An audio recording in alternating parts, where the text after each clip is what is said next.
Pemirsa, viral di media sosial, seorang polisi lalu lintas di kawasan Cikini, Jakarta Pusat memaki pemotor pelanggar lalu lintas dengan kata kasar. Mendapat kecaman warganet, Ditlantas Polda Metro Jaya meminta maaf dan kini mencari pemotor yang viral. Semua ada? Ada Pak, ada Pak. Ya udah, Sudah ditahan Pak. Iya Pak, iya. Tadi lo. Iya Pak. Inilah video viral saat seorang polisi lalu lintas memaki pemotor pelanggar lalu lintas dengan kata-kata kasar hingga mendapat kecaman dari banyak pihak. Insiden ini terjadi 12 September lalu di kawasan Cikini Raya, Menteng, Jakarta Pusat. Menyikapi video viral dan kecaman yang datang, Direktorat Lalu Lintas Polda Metro Jaya meminta maaf atas tindakan personilnya di lapangan. Direktur Lalu Lintas Polda Metro Jaya, Komisaris Besar Polisi Latif Usman mengatakan, saat itu anggotanya yang bertugas, yaitu Aibtu Abdullah, menemukan pelanggaran yang dilakukan pemotor. Namun karena emosi, Aibtu Abdullah langsung mengancam akan mematahkan SIM dan memaki pelanggar. Pada saat itu, saudara Abdullah ini, anggota Sudadi sudah kami lakukan pemeriksaan sementara oleh kami, dan dia betul yang melakukan yang berada di video tersebut, walaupun separuh ya, tapi dia mengakui tersebut. Kejadiannya adalah pada saat dia sedang bertugas mengatur lalu lintas, ada pelanggar yang memang sampai sekarang kami belum mengetahui identitasnya. Nah, pada saat itu memang kejadiannya ada pelanggar yang ya dikatakan sudah menerobos lampu merah, tapi memang mungkin belum sampai, kayaknya sudah melewati batas garis stop. Makanya dihentikan oleh Abdullah ini. Setelah dihentikan ternyata memang ada pelanggaran lain sehingga terjadi perdebatan. Nah, dalam perdebatan inilah istilahnya mungkin dari petugas kami, terus saja kami mohon maaf, hilaf, mengucapkan hal-hal yang memang tidak pantas. Pihak Ditlantas Polda Metro Jaya sampai saat ini masih mencari identitas dan alamat pemotor yang dimaki tersebut untuk meminta maaf secara langsung.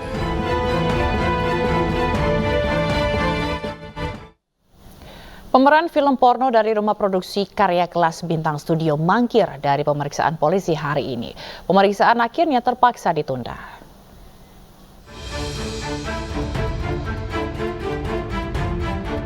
Total 16 pemeran mulai dari selebgram hingga artis sebelumnya akan dimintai keterangan oleh pihak kepolisian pagi ini terkait penggerebekan rumah produksi film porno.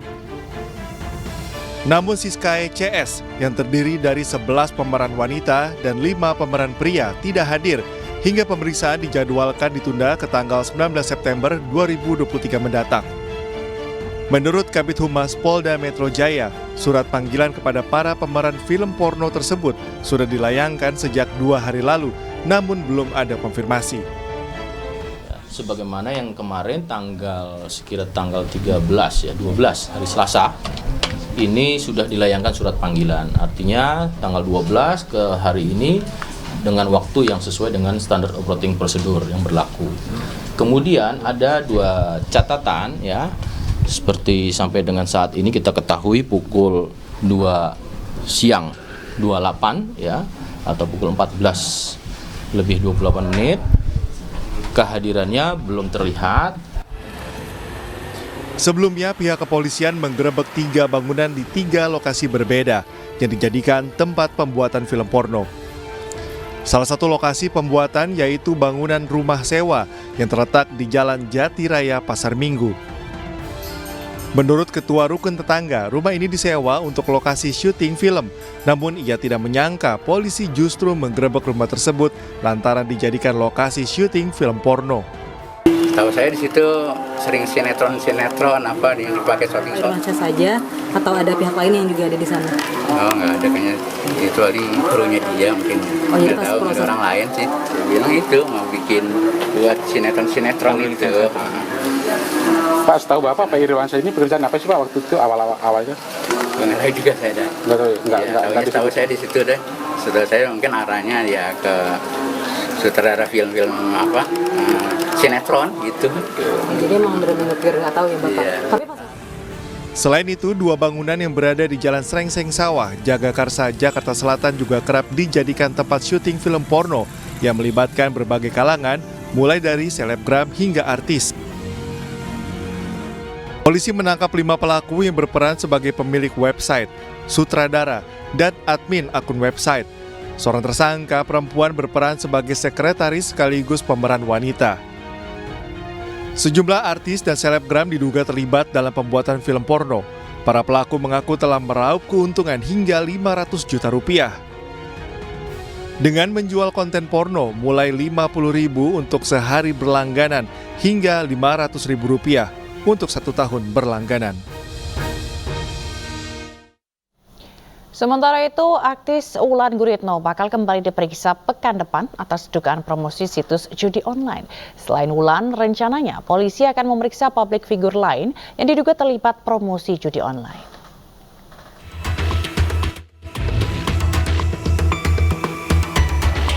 Pemeriksaan kasus dugaan promosi situs judi online belum usai. Artis Wulan Guritno yang datang sebagai saksi pun akan kembali diperiksa pekan depan. Pasalnya, Wulan baru menjawab 23 pertanyaan penyidik. Wulan pun meminta pemeriksaan dilanjutkan pekan depan lantaran kegiatan lain yang harus ia hadiri.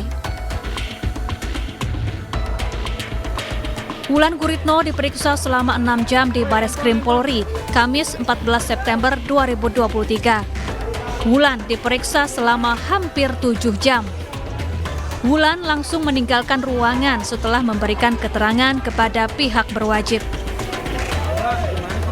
Wulan Guritno mengungkap dirinya bertanggung jawab untuk memenuhi panggilan penyidik dan dapat diberikan ruang untuk memberikan penjelasan terhadap aparat penegak hukum.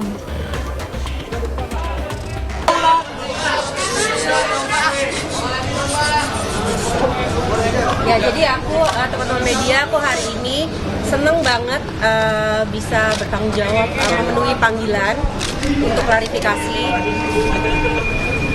Dan aku seneng banget dikasih ruang untuk klarifikasi.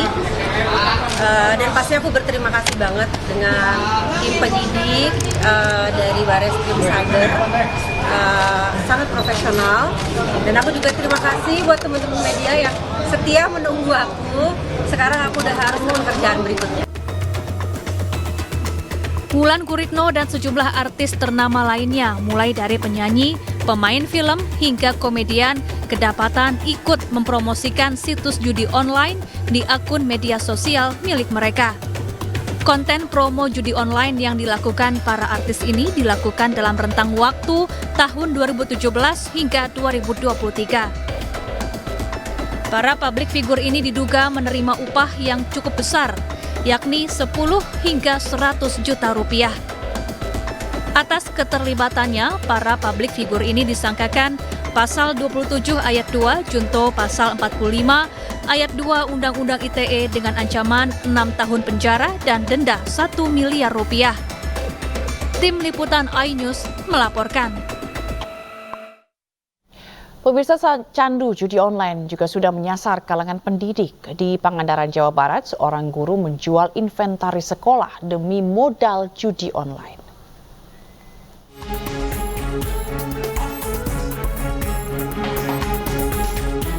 Seorang guru sekolah negeri di Pangandaran, Jawa Barat, kedapatan melelang barang milik sekolah. Pelelangan ini dilakukan tanpa pengetahuan pihak sekolah. Barang dilelang kepada temannya yang bekerja sebagai penadah barang elektronik bekas. Dari hasil penyelidikan terungkap pelaku nekat mengambil dan menjual sejumlah laptop untuk modal judi online. Mengambil aset SMP Negeri 2 Parigi, kemudian dijual, jadi diambil banyak dalam jumlah yang banyak. Tahun 2021. Judi online. Judi online, Bu ya?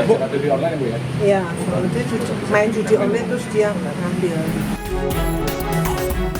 Kasus ini kini ditangani Kejaksaan Negeri Ciamis lantaran kedua tersangka menjual barang sekolah negeri. di mana barang-barang ini adalah milik negara sehingga kerugian negara mencapai 300 juta rupiah. Kepala SMP Negeri 2 Parigi Pangandaran tidak menyangka salah satu gurunya tega menjual inventaris sekolah. Pasalnya pelaku dikenal sebagai guru yang berbakat dan baik. Sebelum kejadian itu baik, malah dia ketika kita bawa lomba dia juara kedua kabupaten. Nah, makanya nggak nyangka ya sampai. Nggak nyangka sama sekali. Akibat perbuatannya, kedua tersangka dijerat pasal 2 ayat 1, junto pasal 55, tindak pidana korupsi dengan ancaman pidana maksimal 20 tahun penjara. Dari Ciamis, Jawa Barat, Acep Muslim, iNews melaporkan. Pemirsa, olah TKP lokasi penemuan jenazah ibu dan anak di Cinere, Jawa Barat kembali digelar. Hasilnya polisi temukan ruang terkunci dan juga sejumlah dokumen terkait gaya hidup keluarga.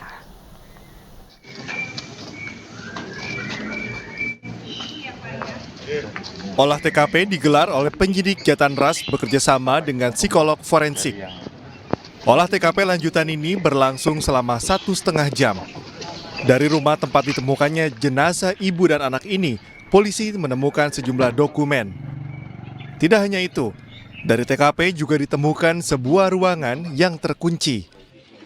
Polisi pun membuka paksa ruangan tersebut. Dari ruangan ini ditemukan sejumlah alat rumah tangga. Kita masih observasi, kemudian kita mengkolek apapun data yang ada di sana. Belum kita sortir, masih mentah semuanya. Apa yang mentah itu apa aja? Semua yang ada di sana, Pak. Karena bagaimanapun perilaku seseorang itu kan bisa dilihat dari apa yang ada di dalam tempat tinggalnya, ruang-ruang aktivitasnya. Nah, itu kita masih mengumpulkan semua, Pak. Hingga kini polisi terus memeriksa sejumlah saksi. Total ada 15 saksi yang sudah diperiksa. 1 saksi tambahan berasal dari sekolah korban. Saksi sekarang sudah diklarifikasi 15 orang. Oh, nambah 1. Nambah 1 itu dari mana, Pak? Saksi yang nambah 1 dari pihak sekolahan. Olah TKP sudah digelar 4 kali. Pemeriksaan melibatkan mulai dari dokter forensik, laboratorium forensik, dan psikolog forensik. Dari Depok, Jawa Barat, Iyung Rizky, iNews melaporkan. Lembaga survei SMRC rilis elektabilitas simulasi pasangan Ganjar RK tertinggi. Akankah pasangan ini terrealisasi? Selengkapnya sesaat lagi.